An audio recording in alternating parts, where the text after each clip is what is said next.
Hello and welcome to TechConnect. My name is RJ Ledesma. Very happy to be your host and the facilitator of the great ideas that will be shared here in our podcast. Now, tell your story, present your idea. More importantly, champion Filipino technology ingenuity, promote a smarter and sustainable Philippines. And at the same time, here in TechConnect, find partners, investors, and like-minded individuals who will help you flourish and bring your innovation to life. TechConnect is an online tech show and podcast organized by our good friends, Multisys Technologies Corporation, in collaboration with Podcast Network Asia, IdeaSpace, and QBO Philippines. Now, the initiative of Multisys to do this one is to really connect the whole tech community ecosystem. We can really help each other out. There is no need to start things from scratch when we can collaborate with our technologies, our advocacies, and to promote Filipino technologies and innovators, and more importantly, create an avenue for them to reach their goals, which include, promoting their products and services, reaching a wider scope of clients, connecting with more incubators like QBO or investors, inspiring others, and of course, more importantly, showcasing proudly Pinoy technology. Here today, we've got our good friends from the Securities and Exchange Commission to help me out, ask some really great questions and get great insights from our friends, from our guest here tonight. I have the Information and Communications Technology Department Officer in charge, Mr. Oliver Chato. Oliver, welcome to TechConnect. Thank you. Thank you very much, RJ. It's good to be here. Really appreciate you joining us here today. And for this episode, our featured innovator is Olivia. Olivia enables companies, whether they are a startup or a full-blown company, to manage and digitalize tedious and manual data capture of receipts and invoices, translating them into reports and digital assets in seconds, helping you focus on your work more while saving you the time and, more importantly, the money. And here we are represented, right now we have Olivia represented by the very hardworking CEO and founder, Jocs Pantastico. Fantastic that you're joining us here today, Jocs. Thanks so much for being on the podcast. Hi, RJ. Thank you for having us. And I'm really grateful for this TechConnect community that helps startups like us engage with the ecosystem and just really share our story. Great. Jocs, the nice thing about, when I've been doing this program for a couple of episodes already, there are different stages or different desires of where the podcast wants to be, or rather where the incubator wants to be. Some, they just want to make connections. Some are looking for maybe investors. Some of them are looking for example, other people that they can collaborate with to further improve the software. What are you looking for in TechConnect, aside from, let's say, the network?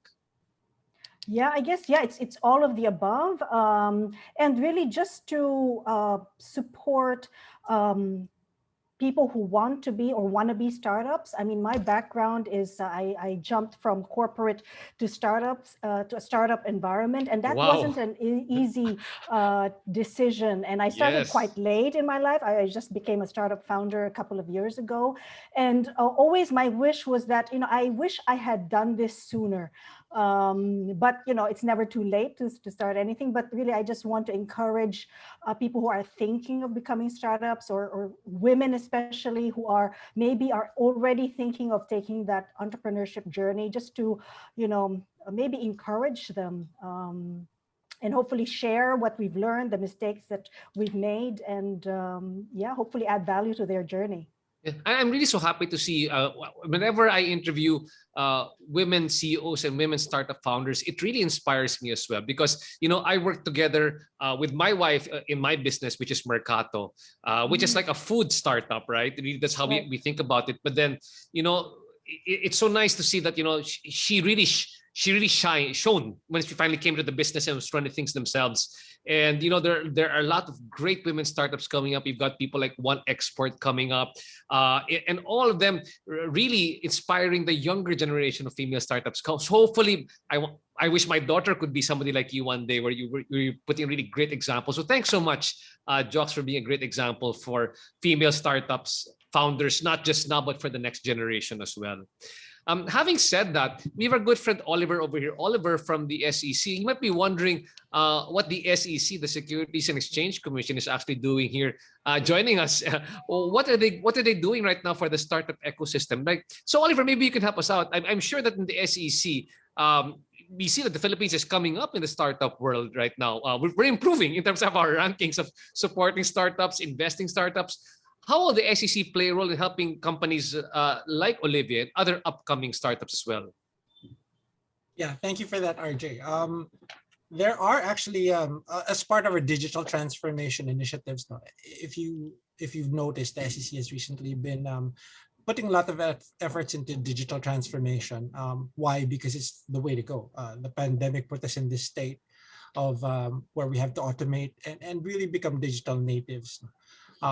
Looking at digitalization. So just to be quick about it, there are two initiatives that are of relevance that you might want to consider as a startup from the SEC. One is that we've started up an innovation office. Now, what it is it's exactly what you're doing, but from a regulator's point of view. We talk to startups who want to enroll with us, and we try to understand more of their business models as regards particularly fintech in this case, so that we can actually, shall we say, bring in the interplay of policy, how do we adjust policy to really what businesses are doing and what's needed, because we don't want to be static. We want to be, in that sense, more agile and really help and extend our policies to the SEC, provide probably what we call informal steers, which is guidance to startups. And the second thing is that we're also starting up the initiative called Oasis. It's the Office for the Advancement of Strategic Investment in SMEs. Wow, tama-tama yung Oasis. It sounds really good. I love that. Oasis. Yeah, and it's not the what's this mop hair bangs of the what is it, 90s. And that's the initiative. How that takes shape, it depends on how we see the market moving. We try to be adaptive and really useful more than anything. So those are the two initiatives that we can extend, along with our ease of doing business initiatives. You can now register your business in one day. There's one-person corporations. There's a lot of things happening. Even our filing and reporting of your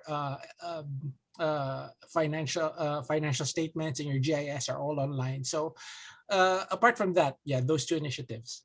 I can see that actually Jocs is taking notes, because there's some things over there that we might be able to integrate right now for Olivia as well, together with the SEC.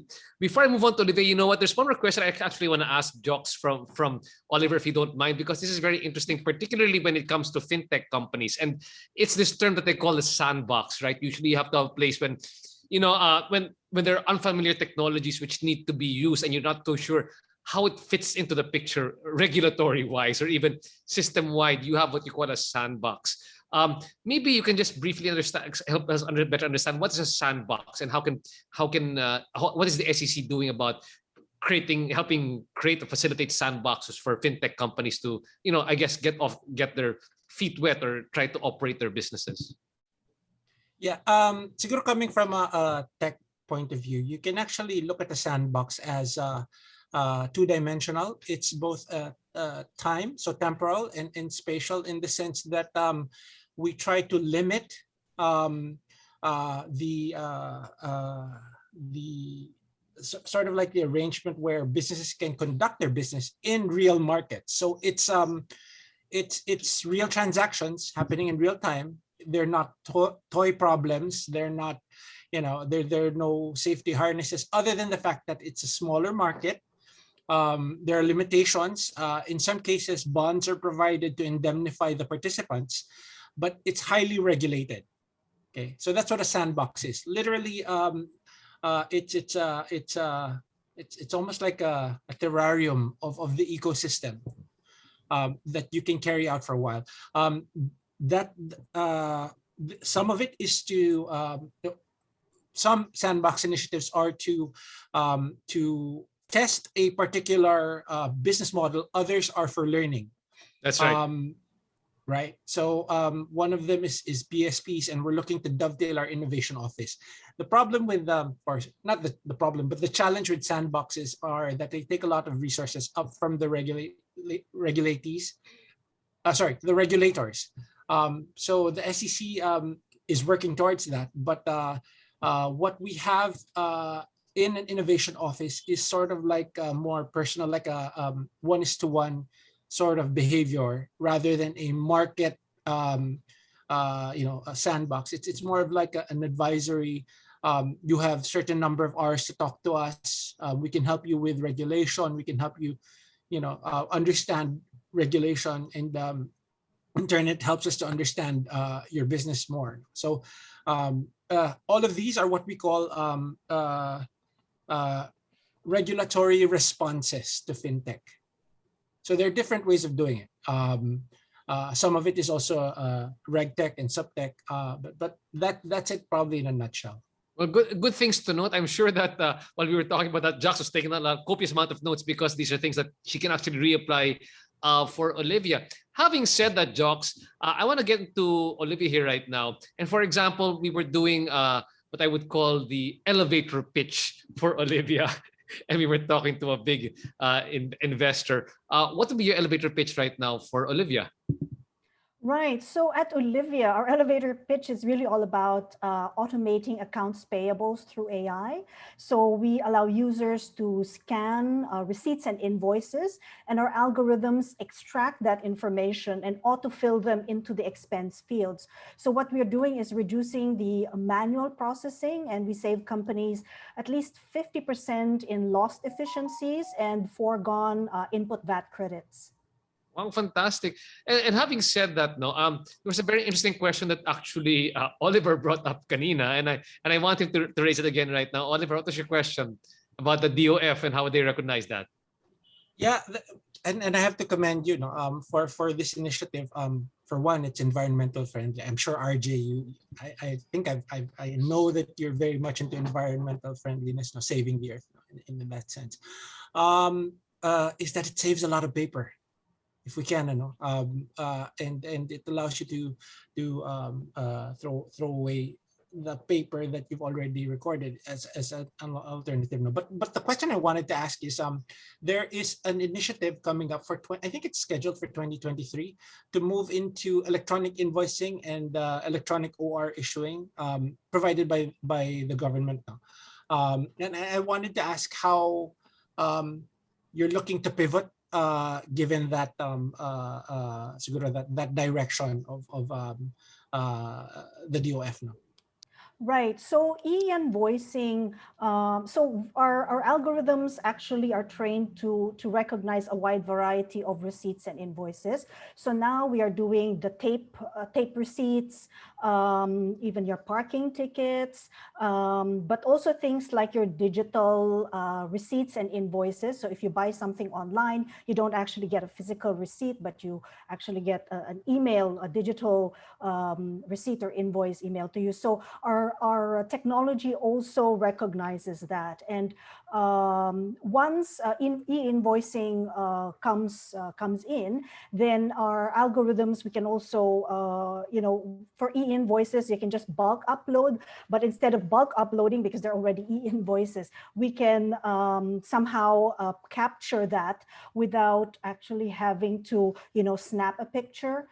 So we're doing continuous R&D with our technology to adapt to the changing landscape. And e-invoicing is a really great initiative, because now there's still a lot of handwritten ORs. Mm-hmm. And while our algorithms can recognize the written parts, so it can recognize the supplier or the merchant name, the TIN, and the OR numbers, the rest of the fields still have to be manually inputted. So e-invoicing really helps us, because then we're able to now capture all those details without really even more reducing the manual entry that's required of the user.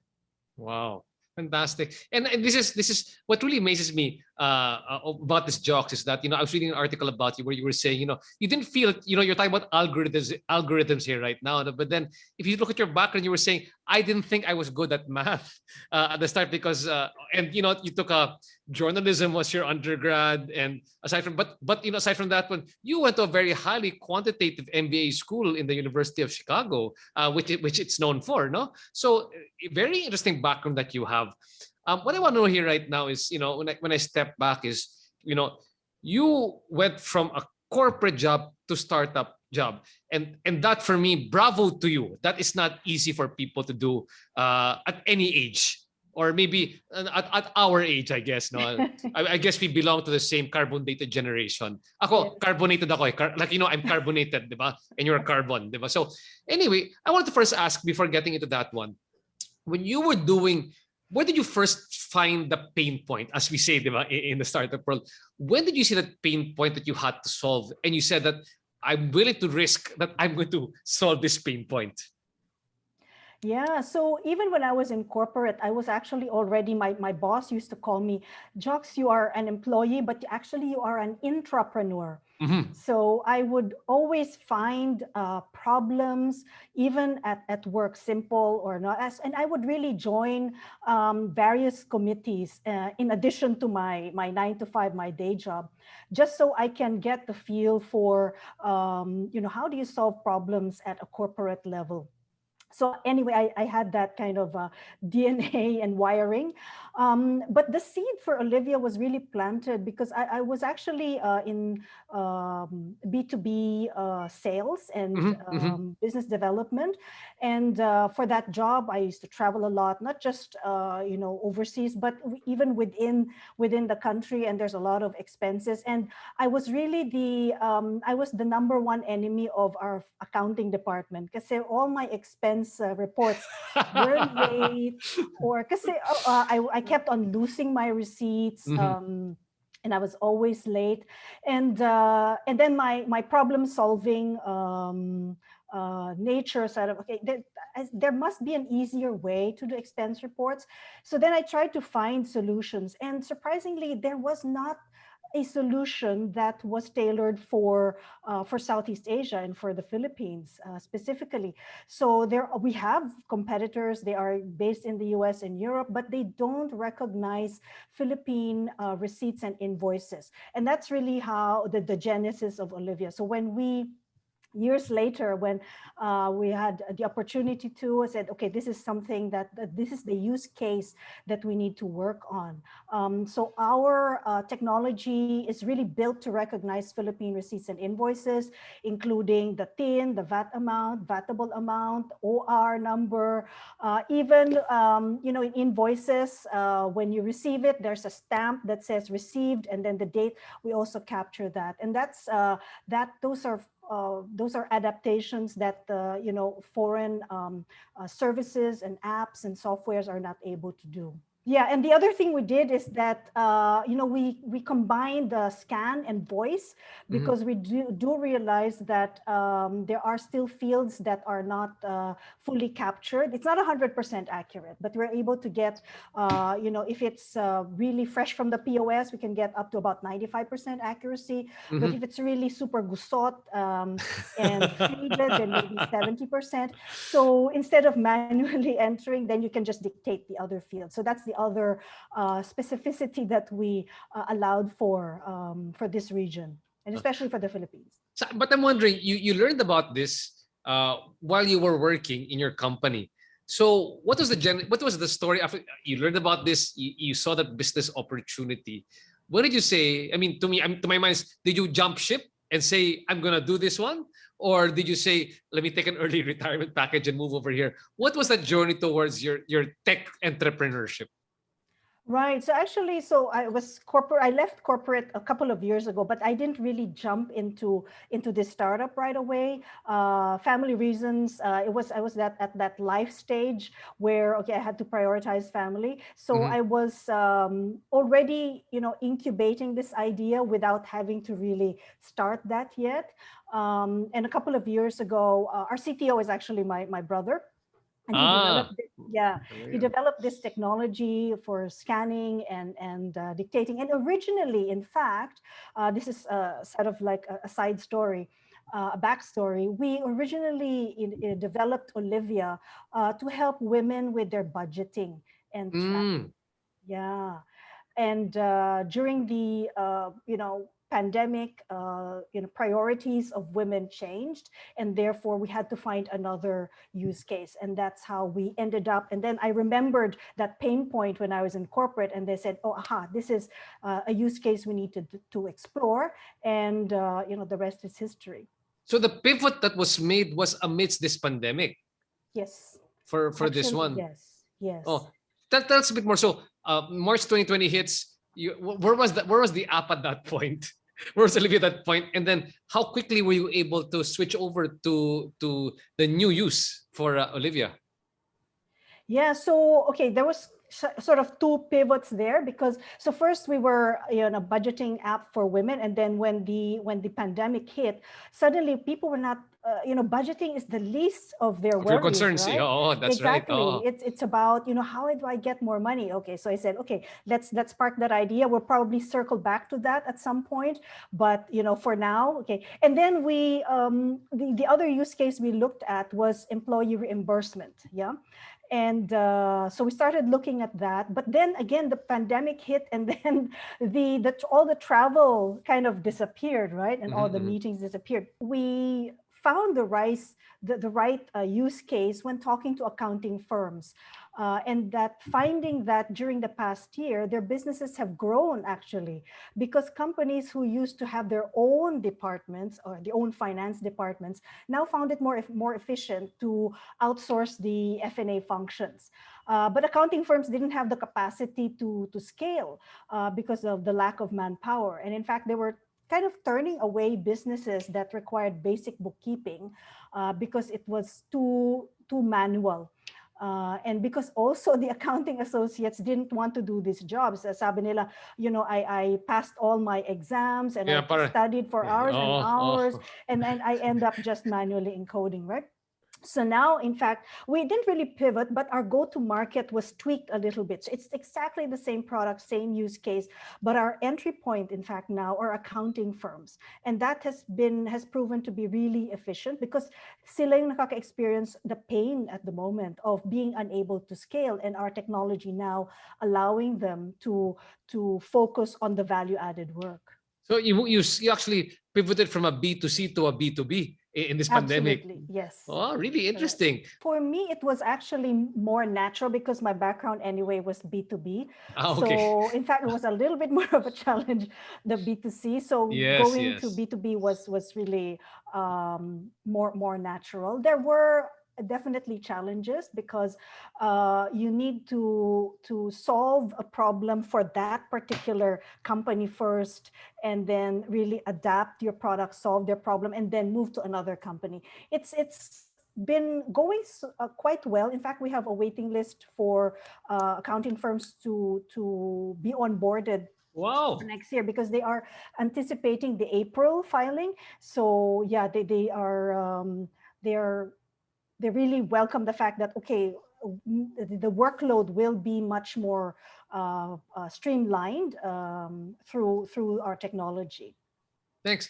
And I wanted to ask, now talking to you as an entrepreneur, I guess as a tech entrepreneur, that when you were developing the Olivia software, were you basically bootstrapping the whole time? I mean, what was the money used to fund the development of the software? I know that your brother is there, so that took away a lot of the capital used for labor. Baka that was just sweat equity over there coming in. But let me know a bit more. I mean, that's what many entrepreneurs are, they're very curious about that one. Okay, I have a great idea, but how do I start? Where do I get the software? How do I put this together? Where do I get the money? Maybe you can give us a bit more of your journey over there.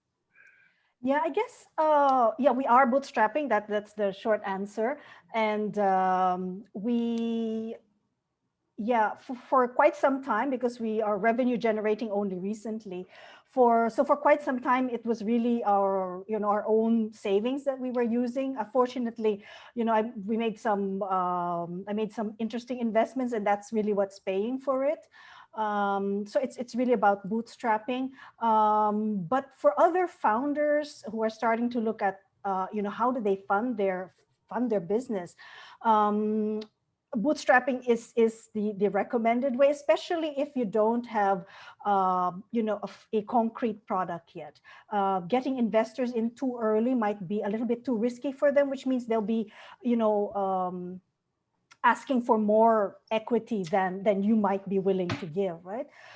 And when you look at investors, you need to find investors who understand what you're doing. And if you are desperate, in a desperate situation, you may not be able to have that kind of luxury of choosing which investors to bring on board. Exactly. So this is I don't know, tell me if I'm correct in my assumption, because feeling ko lang is that, by the time you were hitting pre-pandemic, was the business for the B2C going up, or were you at your parang last, some people were at their last legs, right? And they said, okay, but then sometimes the pandemic became their windfall, or the pandemic became their silver lining. How was it like for you? What was your situation at the time when you had to make all those pivots? Was it on its way up? Was it on its way down? Was it just level? Yeah, it was really just level. It wasn't. There was a little bit of an upheaval because for a while we didn't know, okay, which we had to. We're trying not to panic, but at the same time we had to explore all possible use cases, find new markets. So it was a little bit. I wouldn't say chaotic, but it was a productive sort of chaos. We used that opportunity to really spend a lot of time with companies, just listening to what they were worried about. So we decided to, park some segments, but really pursue some segments. And that's really how we came to the use case that we have now. In terms of funding, we had some runway at that time. Again, through the investments and our personal funds that we were able to tap into. But, we didn't have loads of money. So we had to be really, really frugal, and we had to put some people on part-time rather than on full-time basis. So we had to be creative in terms of how we manage the team and our resources. But right now, I can see that right now things are actually, I guess they're on the upswing for you right now, because you do have you actually have a backlog of customers who want to be onboarded here as well. So I'm seeing the path to growth right now for Olivia. And the interesting thing I want to put up really on behalf of Multisys is the idea that what Multisys does is, it's like you said, David Almirol of Multisys, his job is in collaboration and partnerships, and they have a new software called Multistore, where they're onboarding many of the small businesses to come onto the platform, where it's sort of like a one-stop shop. It provides a website, it provides a marketplace, it provides payment platforms, and also delivery platforms at the same time. So we're hoping that if we're able to fully integrate together with Olivia, the receipt, even the receipting technology is there. There's actually no need to actually print the receipt. Maybe Olivia can actually just generate a receipt, and they can just download it for them for future use when they need to expense it out. Is that something that you might be looking at as well? Yes, I mean, we're all for partnerships. When we talk to investors, they were asking us, are you looking to kind of vertically integrate? And our answer was that we want to focus on what we're good at, and that's really our core technology, which is patent pending at the moment. And that's the scanning, the parsing, and the voice recognition. And our strategy for growth is really through building partnerships with accounting firms and systems integrators, APIs with HRIS software who want to incorporate expense management into their platform, partner with payment gateways for cash disbursements, and definitely companies like Multisys. They're actually our ideal partners especially for the APIs. Well, if Dave was here right now, he would say we would love to partner with you. So no worries right now. We've got a friend from Multisys listening in the background. We will meet with that. We'll meet that even longer. That's really the purpose of TechConnect, to bring us together and see where we can connect in the ecosystem. Now, having said this one, there's another interesting question I think it brings up, and that's the idea of scaling the business, right? Because right now I can see where it's growing. And the only thing that occurred to me now is, if we look at investors, is that they'll say, yeah, your software is great, but it's only applicable in the Philippines, because it's like you were said earlier on. I mean, foreign companies don't understand how to do things in the Philippines, or how it runs in the Philippines. So you made something that is customized for the country. But as when you saturate the Philippines, I guess, how do you plan to scale from there? Or you're just saying that, okay, I'm just, I'm okay. There's a big enough market for us to grow over here. Please, Jocs, go ahead. Our roadmap. Oh, sorry. So our roadmap is really for geographical market expansion to Southeast Asia. So markets like Indonesia, Malaysia, Singapore, because we can train our algorithms for their receipts and invoices, but also for their language.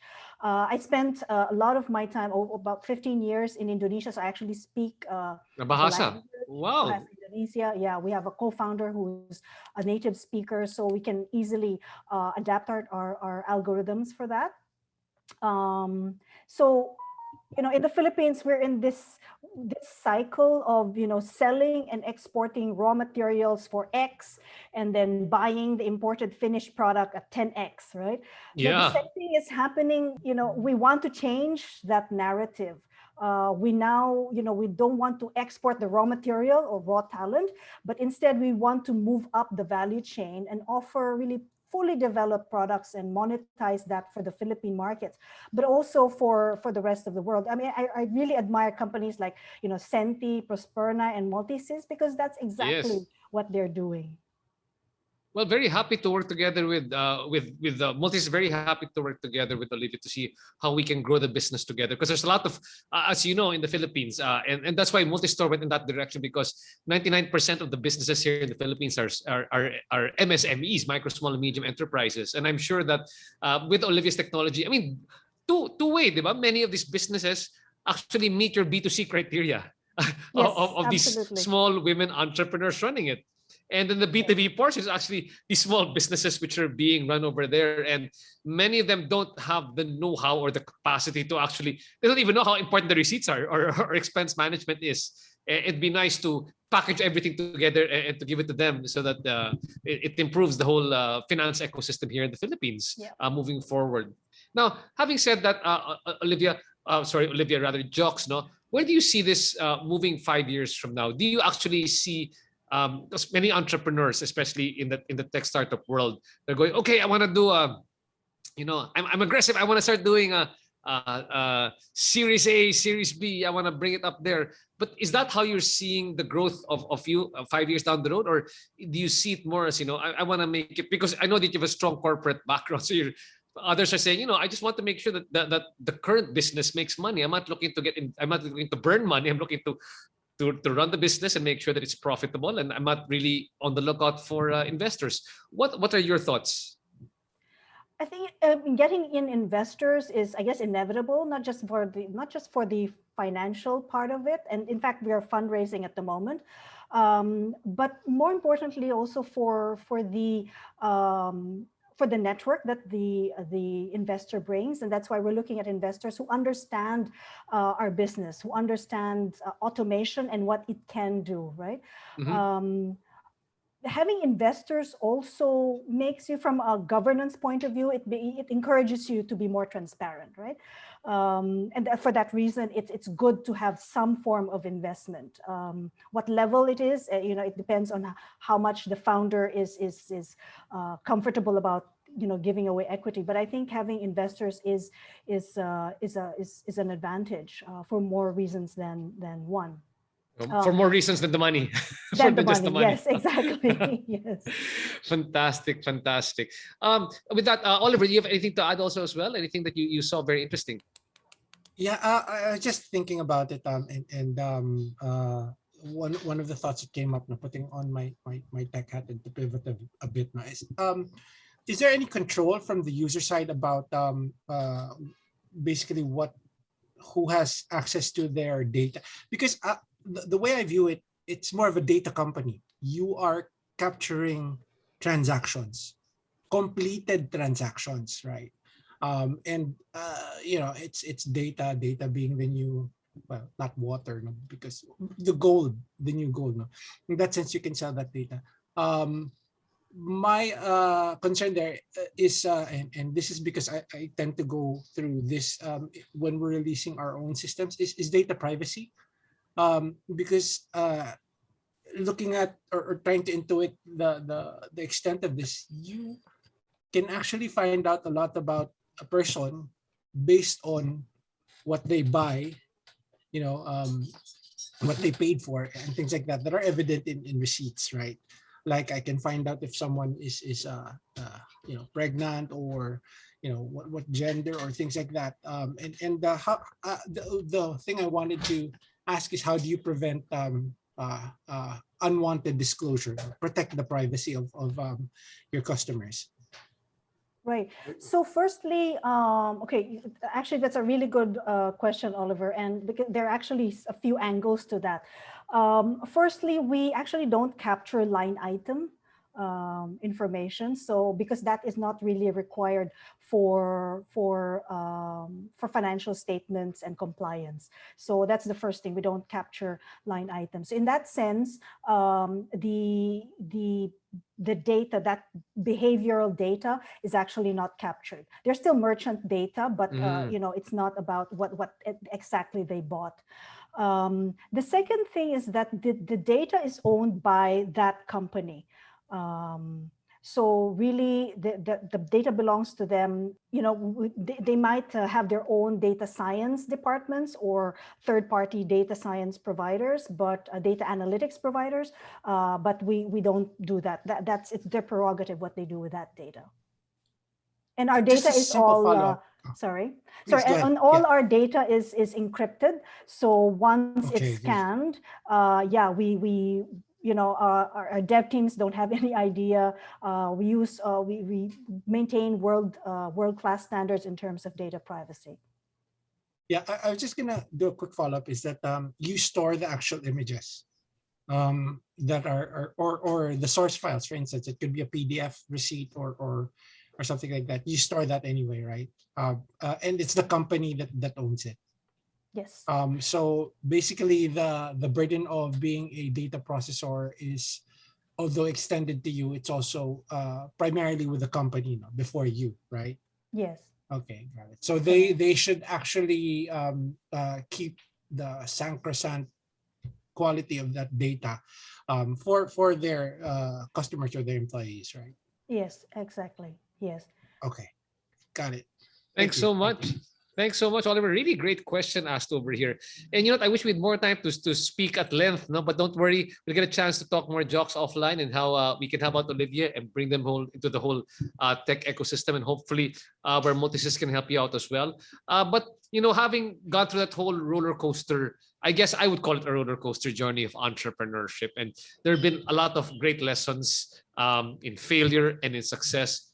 If you were to pass on some knowledge of particularly for tech entrepreneurship and entrepreneurship in general to the next set of startup founders, what advice would you like to share with them? Okay, so a few things, having gone through these past few years of, as you said, that roller coaster.